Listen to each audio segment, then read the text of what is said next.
എനിക്ക് തോന്നുന്നു ഞാൻ വായിച്ചതിൽ കെ ബാബുരാജിൻ്റെ ഇരുട്ടുള്ള കണ്ണാടിയാ എസ് ജോസഫിൻ്റെ കവിതയെക്കുറിച്ചുള്ള പഠനമാണ് ആ പുസ്തകത്തിൻ്റെ ഹെഡിങ്. അതിൻ്റെ ഒരു ചെറിയ സബ് ഹെഡിങ് ആണ് ആ പുസ്തകത്തിൻ്റെ പേര്. അപ്പോൾ അതിനകത്ത് വളരെ സൂക്ഷ്മമായിട്ട് എസ് ജോസഫിൻ്റെ കവിതകളെ കെ ബാബുരാജ് പഠിച്ചിട്ടുണ്ട്. അപ്പോൾ അദ്ദേഹം അതിനകത്ത് പറയാൻ ശ്രമിക്കുന്നത് പൊതുവേ ഈ അപര മനുഷ്യരുടെ ജീവിതങ്ങൾ മറ്റുള്ളവർ എഴുതുമ്പോൾ ഒരു കൾട്ട് ഫിഗറിനെ ഉണ്ടാക്കും. ഇല്ലായ്മകൾ അതിൻ്റെ ഒരു അടിസ്ഥാനമായിട്ട് വയ്ക്കും. പക്ഷേ ഈ ആരോപിത ഇല്ലായ്മകളല്ലാതെ ഈ ബഹുജന സമൂഹങ്ങളുടെ ചില ഉള്ളായ്മകളുടെ അവരുടെ തുറന്ന സന്തോഷങ്ങളെ അല്ലെങ്കിൽ ഒരു ഓർണമെൻ്റ്, ഒരു സാധാരണ ഒരു ആഭരണമെങ്കിലും, സ്വർണ്ണമില്ലെങ്കിലും നീ പൊട്ടുകൊടു, നീ ഒരു വരവ് കമ്മലെങ്കിലും ഇടൂ, ഇങ്ങനെ ഈ സ്വന്തം ആ സമൂഹത്തിനകത്തുള്ള ലോകങ്ങളുടെ ഒരു തരം ആഹ്ലാദസ്ഥലികളെ കൂടി കൊണ്ടുവരുന്നത് ജോസഫ് മാഷാണെന്ന് അതിൻ്റെ ഒരു ലോകം എന്ന് പറയുന്നത്. അതുകൊണ്ടുണ്ട്. അതായത് നമ്മൾക്ക് അങ്ങനെ ഇല്ലായ്മ എന്ന് പറയുന്നത് പലപ്പോഴും താരതമ്യത്തിലൂടെ ഉണ്ടാകുന്നുണ്ട്. അതെ അതെ. അപ്പം നമുക്ക് ഇപ്പം അറിവില്ലാത്ത ആരും ഇല്ലല്ലോ. അതെ അതെ അതെ. എനിക്ക് മനസ്സിലായിട്ടുണ്ട്, പലർക്കും അറിവുണ്ട്. ഗ്രാമത്തിലുള്ള സ്കൂളിൽ പോകാത്തവർക്കൊക്കെ അറിവുണ്ട്. എനിക്ക് പലതും മനസ്സിലായിട്ടുണ്ട്. പ്രത്യേകിച്ച് നമ്മൾ ഈ തടിവട്ടുമൊക്കെ ആയിട്ട് നിൽക്കുമ്പോൾ അവർ മാറി നിൽക്കാൻ പറയും അവിടുന്ന്. കാരണം ഈ തടി അങ്ങോട്ട് വീഴുന്നവർക്ക് അറിയാവില്ല. നമുക്ക് അത്ര കൃത്യത ഇല്ലെങ്കിലും തടി വീഴുന്നതിന് ഒരു മട വെച്ചാണല്ലോ വെട്ടുന്നത്. അതെ, പോയിന്റ് ഉണ്ടാകും, പക്ഷെ അങ്ങോട്ട് തന്നെ വീഴണമെന്നില്ലല്ലോ. അതിനാണല്ലോ വലിക്കുന്നത്. അതൊരു അറിവാണ്. നമ്മൾ തടി വെട്ടിയാൽ നമ്മൾ കുറെ പേര് ചാകുമോ, അല്ലെങ്കിൽ വീടുകളുടെ മുകളിൽ ചെന്ന് വീഴുകയൊക്കെ ചെയ്യുമല്ലോ. എല്ലാം ഉണ്ട്, എല്ലാത്തിലും ഈ പ്രശ്നമുണ്ട്. അപ്പം ഇപ്പം നമുക്കിവിടെ ഇത്രയും പേര് വീട് വെച്ച് തന്നിട്ടുണ്ട്. ഇവരാരും ഈ വീട് വെച്ച് തന്നവരൊന്നും കോളേജിൽ പഠിച്ചവരൊന്നും അല്ലല്ലോ, ഒരിക്കലല്ല. അല്ല, ഇതിൻ്റെ കടിയിൽ നമ്മൾ ഇരിക്കുന്നത് എന്തുകൊണ്ടാണ്? നമുക്ക് അവരെക്കുറിച്ച് നല്ല വിശ്വാസമുണ്ട്.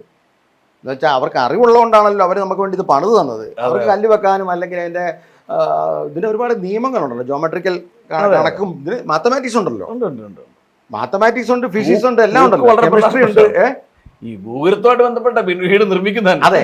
അപ്പം ഈ അതൊക്കെ നമ്മളിപ്പോൾ എറണാകുളത്തെ ഒരു 10 അല്ലെങ്കിൽ 150 കെട്ടിടം കണ്ട് നമ്മൾ ഞെട്ടിപ്പോകുമല്ലോ. അതെ അതെ. അതുപോലെ എഞ്ചിനീയർ ഒരു വലിയ കാര്യമാണ്. പക്ഷേ ആ പണിതവൻ സിമെന്റ് ഇപ്പം കുറച്ചിട്ടാലോ ഇടിഞ്ഞു പോകില്ലേ? അത്രേ ഉള്ളൂ. അപ്പം ഇത് എല്ലാം കൂടെ ബന്ധിപ്പിക്കുന്ന ഒരു കാര്യത്തിൽ ലോകത്തെ നമ്മൾ അങ്ങനെ സമഗ്രമായി കാണുമ്പം ഓരോന്നോരോന്നിൻ്റെ ഭാഗമാണ്. അങ്ങനെ അറിവില്ലാത്തവരൊന്നുമില്ല. പക്ഷെ നിങ്ങളിപ്പം വിദ്യാഭ്യാസ സമൂഹം എന്ന് പറയുമ്പം അതിനൊരു മറുവശമുണ്ട്, വിദ്യാഭ്യാസം ഇല്ലാത്ത സമൂഹം. ഇതെല്ലാ പ്രശ്നത്തിലും ഉണ്ട്. ഇപ്പം ഞാനും നമ്മളിങ്ങനെ ഒരു കൂട്ടുകാരാണ്. അപ്പം നിങ്ങൾ കല്യാണം കഴിച്ചു എന്ന് പറഞ്ഞാൽ ഞാൻ കല്യാണം കഴിച്ചില്ലെന്നും കൂടെ അർത്ഥമുണ്ട്.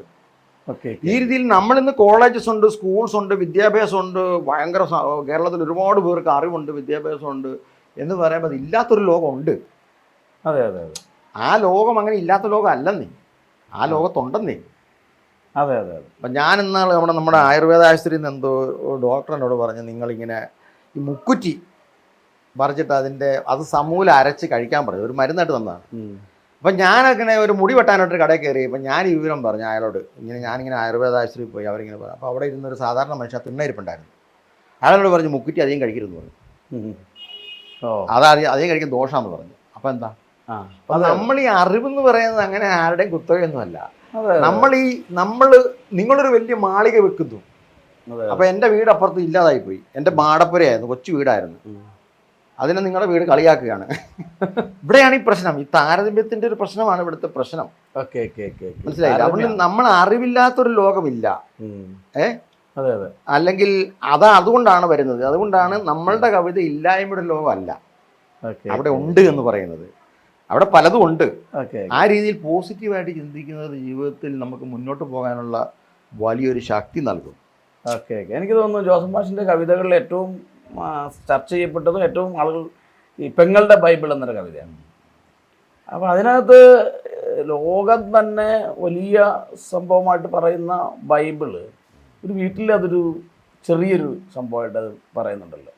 ആ കവിതയുടെ ഒരു അനുഭവം, ഇത് ഈ പറയുന്ന ഈ രണ്ട് ലോകങ്ങളെ അതിനകത്തൊരു പ്രശ്നം, ബൈബിളിനകത്ത് ജീവിക്കുന്ന ഒരു സമൂഹമാണല്ലോ.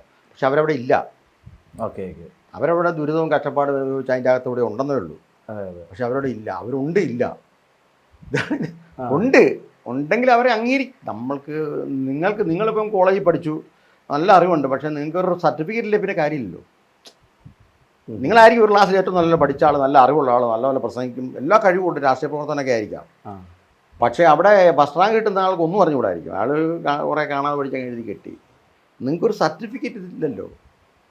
അപ്പം ഞങ്ങളെ സംബന്ധിച്ചിടത്തോളം ഞങ്ങൾ ക്രിസ്ത്യാനികളാണെങ്കിൽ ക്രിസ്ത്യാനി എന്ന് പറഞ്ഞൊരു സർട്ടിഫിക്കറ്റ് ഞങ്ങൾക്ക് ഇല്ല.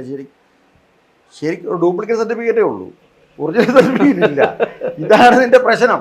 ഓക്കെ. മനസ്സിലായില്ല? അതിനെ നമ്മൾ ചോദ്യം ചെയ്യുകയാണ്. പെങ്ങളുടെ ബൈബിൾ. അപ്പം ക്രിസ്ത്യാനിറ്റി എന്ന് പറയുന്നത് ക്രിസ്തുവാണ് ഇതിൻ്റെ കേന്ദ്രം. ക്രിസ്തുവിൻ്റെ അകത്ത് പിന്നെ വിഭജനത്തിൻ്റെ ആവശ്യമില്ല. അത് നമ്മൾ എന്തുകൊണ്ട് മാറ്റുന്നില്ല? നമുക്ക് സ്പഷ്ടമായിട്ട് അറിയാവുന്ന കാര്യങ്ങളെയാണ് നമ്മളിങ്ങനെ മനുഷ്യരില്ലാതെ താലോലിച്ചുകൊണ്ടിരിക്കുന്നത്. ജാതി വ്യത്യാസം ഇല്ലെന്ന് എല്ലാവർക്കും അറിയാം. മനുഷ്യരെല്ലാവരും ഒരുമിച്ചൊക്കെ ആര് കല്യാണം കഴിച്ചാലും പിള്ളേരെ കൊണ്ടുപോകുന്നൊക്കെ എല്ലാവർക്കും അറിയാം. അത് ഇവിടെ ഉള്ളവർ കല്യാണം കഴിച്ചാലും ആഫ്രിക്കയിലുള്ള കല്യാണം കഴിച്ചാലും പിള്ളേരുണ്ടാവും. പക്ഷെ എങ്കിലും വ്യത്യാസം ഉണ്ടെന്നാണ് നമ്മൾ പറഞ്ഞത്. എന്തിനാണ് ഇങ്ങനെ പറയുന്നത്? അതൊക്കെ ഒരു മത്സരം എന്നേ ഉള്ളൂ.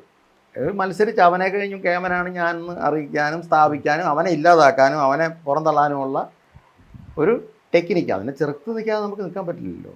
അത് അത്തരം വിഷയങ്ങളെ ഇത് കവിതയിലേക്ക് കൊണ്ടുവരുന്നുണ്ട്.